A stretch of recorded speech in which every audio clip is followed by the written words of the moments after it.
cái nào thôi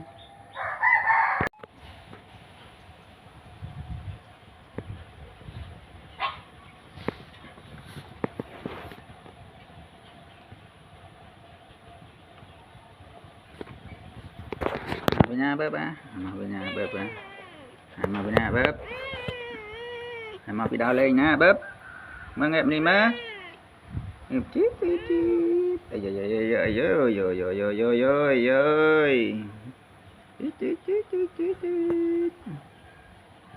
bếp ơi bếp ơi bếp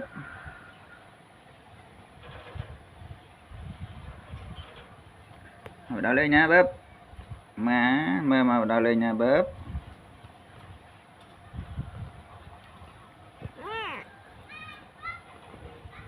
bếp ơi đau lên nha bếp bếp phải nào đau lên nhá bếp á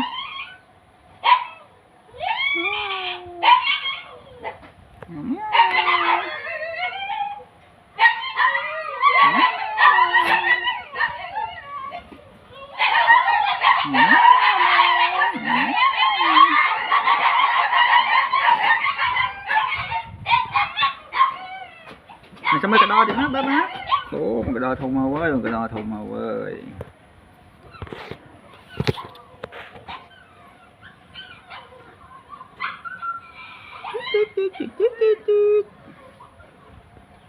tàu quá nó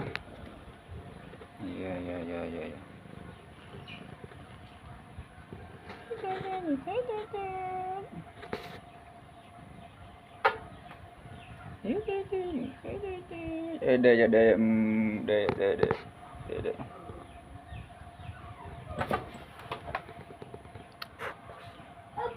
bài mới đi mình lấy à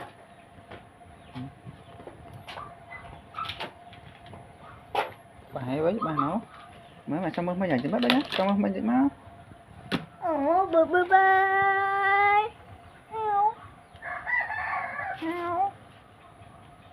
ôi giời chọn đế chứ quá mặt bà bấm chọn đế chứ bấm chọn đế cho bếp bà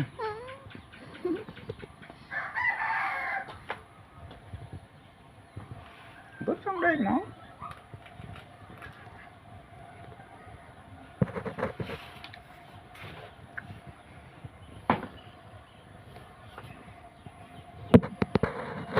một nè cái nó ơi trời dạ hư ha ơi hư ha mẹ nung máu mày các bà khôi ơi mày các bà khôi chứ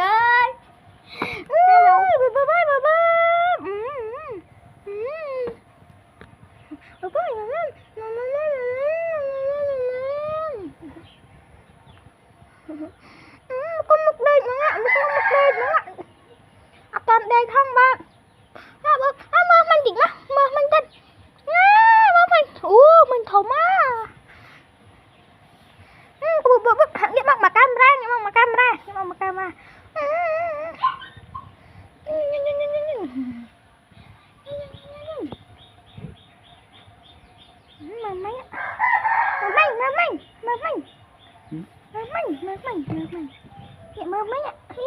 mấy đứa hả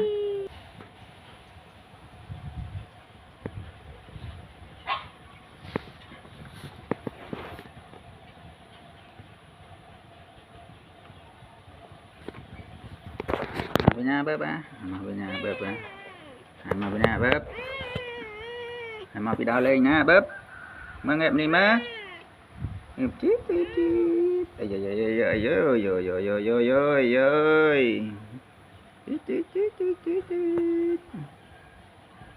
ơi bếp ơi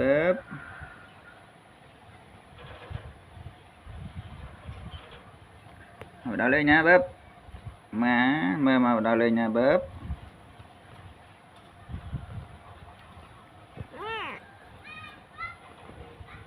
bếp ơi đau lên nha bếp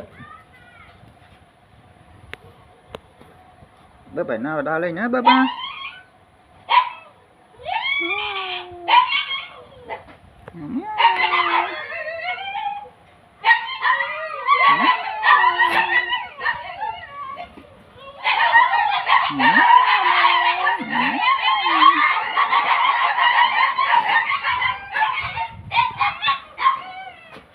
sao mấy cái đo thì nó bớp.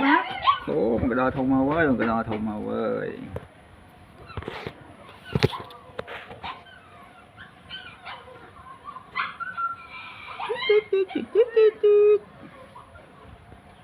Tàu nó. Yeah.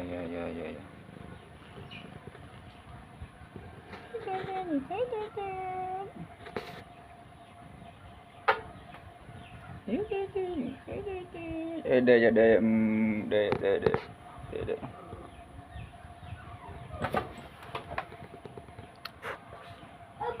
Bài mới đi mình lấy à.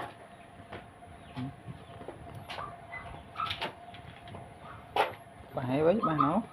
Mà sao mới dành cho bác đó nhá. Sao mới dành máu. Bye. Heo. Ôi giời, tròn đế chứ quá, mặt bà bấm tròn đế chứ. Bấm tròn đế cho bác bà.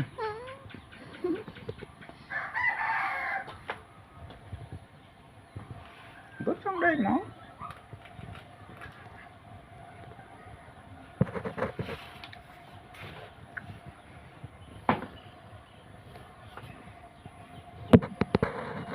Một nè cái nó ơi.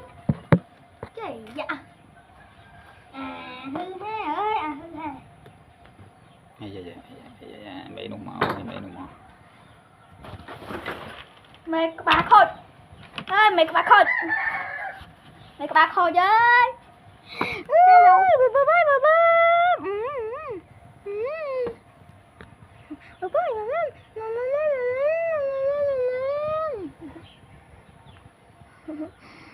Con mực đây nữa.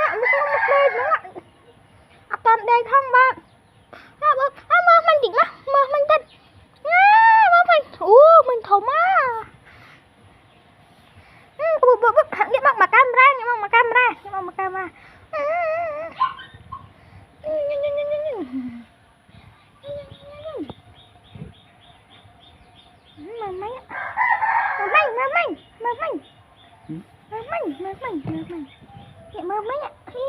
Mấy đứa hả?